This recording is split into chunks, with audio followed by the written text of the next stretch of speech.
Can you introduce yourself, please? Hi, my name is Khadesia Tomlin. People call me KAYKAYHAIR. I'm a hairstylist in Syracuse, New York. Okay, and when did you start doing hair? About 9 years ago. Where did the passion come from and who taught you? It mostly came from me having to do my own hair. Going to the salon when I was younger, it got a little too expensive, so I started to do my own short haircuts and like relax my hair. And once I started doing that, I had friends that asked, to have their hair done, and then it just branched off from that. But I'm pretty creative, so I guess that's probably where like most of the passion came from. Okay, and when did you realize that you were creative when doing hair? Like, what was the first, like, you were like, wow.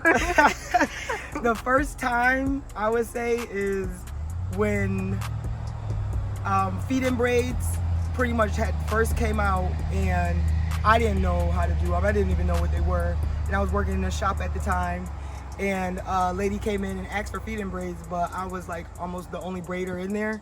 So the salon owner told the lady that I could do them, and I couldn't. And basically we agreed that I was just gonna wing it, and I winged it, and it came out nice. It came out really nice. God. And she rocked it, and then ever since then, everybody just been coming, and it just helped me build my skill. So you went from working in a shop to basically being self-employed by doing hair by yourself. When did that transition happen? It fully happened when I got pregnant with my son, but I worked in a shop right after hair school. It didn't end up really working out, so after that I got little in-between jobs, but I always still worked, doing hair here and there.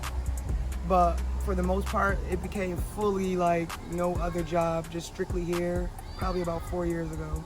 Wow. So how did that, take us through that process? What was that like you going from, okay, now I cannot work in the hair salon, I'm going to take this on by myself. What did that process look like? Just being by myself. Like, I just got tired of waking up and going on everybody else's time. When I got pregnant with my son, I was working a little bit for myself, but I also had like regular jobs, It was like a side hustle? Yeah, it was more like a side hustle then. And I didn't want to have to put him right in daycare. And I knew I would have to do that if I had a regular job. So I'm like, you know what? I make a decent amount, doing hair as a side hustle. I'm sure I can make more if I do it full time. And I was making as much as I was making at my job at the time doing hair. So I'm like, you know what? F this job. I don't want to put my kid in daycare, so I guess I gotta stay home and just wing it, and hopefully I make enough to pay my bills. So then when did you realize that you were like, okay, now you have a comfortable income, and now, so how long did it take you to get there? Probably around this year is when it became like fully regulated. Like, this is the year, probably like the end of 2019 was when I realized that I do make a substantial amount that I could just, like, I don't never need another job. Like, this is my career, you know what I mean? Like, I'm good. I could travel, I could, pay my bills and take care of my child. Wow. So what do you think grew your business within the last year? My skill. I can honestly say that last year I really dedicated a lot to just learning how to do what I do instead of like taking on more new styles. I just like said, no more like, I'm not gonna keep trying new styles and creating more things that I have to learn and get better in. I'm just gonna get better in everything I already know. So once I realized that I'm really good at braids, I'm like, okay, so I'm just gonna up the price on those and then really specialize in braids and like protective styles or, natural hair. Because I was doing more weaves, but I don't know, weaves they're not really my thing. I like natural hair. We respect that. Right. Okay, so so you do protective hairstyles, you do braiding, and you do natural. What does your natural hair care services entail? I can do blowouts, heat styling, trims, not so much silk press, but I can do like bantu knots, pretty much anything in that realm of wearing your natural curl pattern or styling like natural fluffy hair or natural straight hair. So Okay. So did you have any fears when you decided to take hairdressing full time or hairstyling full yes, time? I was scared I wasn't gonna be able to afford to do anything. I was scared all I was gonna be able to do was just like pay my rent and put a couple of groceries in the refrigerator, like. But it actually had a different outcome than That's what good. I assumed I was gonna be struggling. That's But good. I'm not. It's pretty good. I That's like working for good. myself. So how do you feel being a black entrepreneur, a black woman entrepreneur, especially in the times that we're in right now? I'm pretty happy I am. I'm not gonna lie. This is a good time to be working for yourself. Everybody Right. respects it. But it took me a while to get comfortable with it.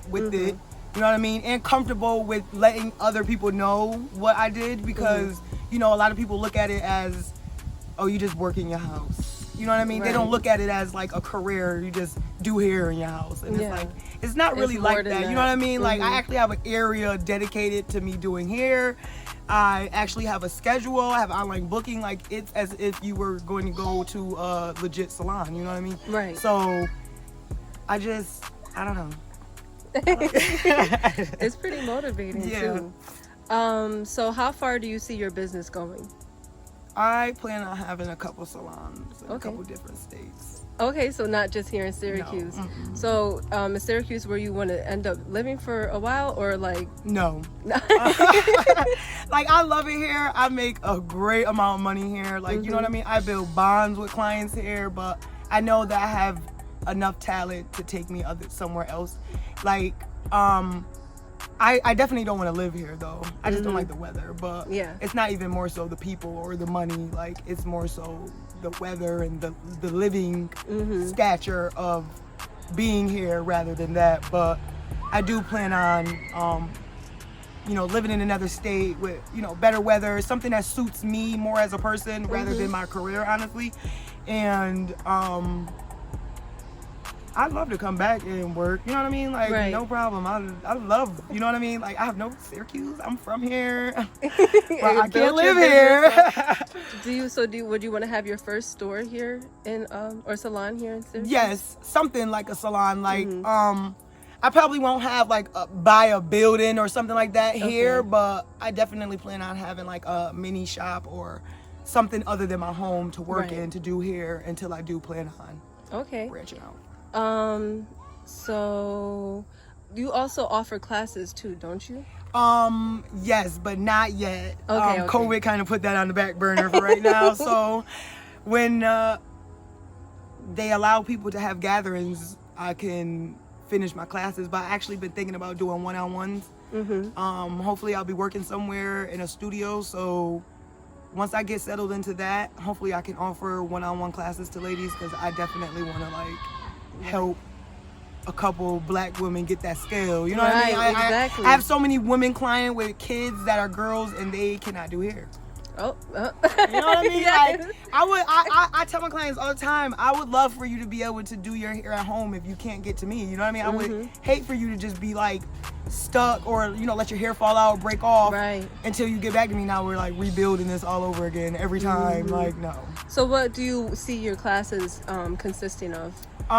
Basically, I want to let ladies know how to do protective styling, what's good for, African American women hair, black women hair, mixed girl hair, you know what I mean? I want them to know that their curl pattern, no matter what it is, it's fine as long as you know how to care for it and what you need to do. Not everything for one girl is going to work for another girl. So, Right. and I also want to teach women to cornrow braid, you know what I mean? Like I to the don't know how to scalp. cornrow. Yeah, like a lot of black girls don't know how to cornrow braid. Like, anything is better at least to, so you don't have to find somebody to braid your hair down and put your wig on. Right, Like, you know what I right. mean? You may not have to put your wig on, but you can't braid it down. Like, that sucks. See, that's interesting that you're willing to give those classes out because I feel like it would somewhat take away from. Do you look at it as it would take away I feel from like your a lot of business? people feel that way. Like, it would take away from my business. Like, oh, if I teach them how to do this skill, Then they they won't won't- need me no yeah. more. No. going to hair school really showed me that people don't really come to you for your skill. They come to you because of who you are. Yeah. Okay. Like they like. I make a lot of my money because of my personality. You know what I mean? Like when I couldn't braid at all and girls were coming to me back to back, like I used to ask myself, like, you know, I'm confident, but I know these braids ain't the best braids. So why do y'all keep coming to me? But honestly, a lot of women that's been with me before I even had my son, like they are still with me till today because they like me for me, no matter where I work at, no matter where I go. So I feel like it'll help me. Where you going? No. Leave it alone. Mommy duty. No, seriously. So, you were talking about how you had confidence within yourself, but you just knew that you weren't the best braider. So how did that go? Like, did you feel like, why am I braiding these girls' hair and I'm not doing the best that like, what did that feel like? I didn't really feel bad because I didn't charge a lot at all. Okay. Like I was doing braids for like $20, $30. Oh my God, they were beating me.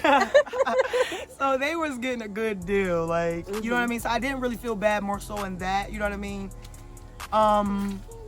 I guess I knew I was gonna get better, so it didn't really bother me. Okay. That's some good, you're manifesting that. Yeah. So how did that go that you just kept keeping that mindset? What kept the drive going? Money. Money. I manifest money like crazy, okay? Like every day. I know what I wanted, so I kind of just like tunnel vision, you know what I mean? Like I feel good doing it. So I'm like, okay, I feel good doing it. I'm making money doing it. I know I'm gonna get better. Let me keep doing it. Right. Okay, so were there times where you ever got discouraged? Yes.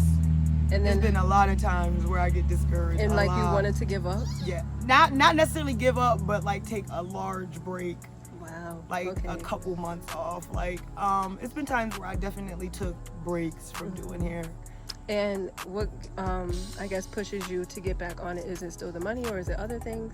It's the money, but it's also just making people happy, honestly. Like I like when girls, like, you know, I do their hair and they're not really looking in the mirror, and then they look in the mirror and they're like, oh shit, like, girl, I see your pictures, but real life, like that just, it makes you feel so good. Like, okay, she like her braids.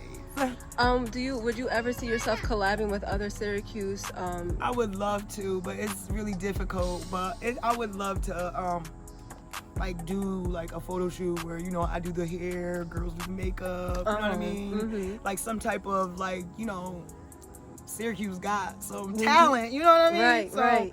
I would definitely love to do that, but we'll see. I know. We'll see, you know what I mean? You gotta get there. Not everybody's on that mindset just yet.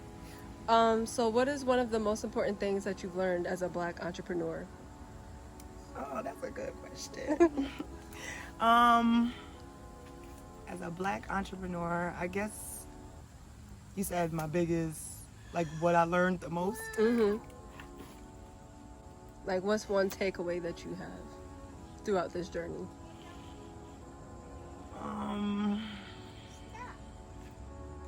To basically just be yourself. Like, people will pay for you to just be yourself, literally. Like, if you're yourself in anything you do, you're gonna get paid for it. Like, that's really all it takes. Just be yourself and be honest as a business person, because that'll get you very far too, rather than, you know, doing it more so for just the money. Right. Do it as, like, if I was getting paid or not, I would still like to do this. Right. And I encourage everybody to, like, do what you love for real, because it makes life way much more easier than waking up to something you absolutely hate. Absolutely. Okay, do you have any other last words that you want to share? Look me up, KAYKAYHAIR on Instagram and Facebook. And look out for them classes. Yes, look out for them classes. Those is coming soon. Definitely one-on-ones for real.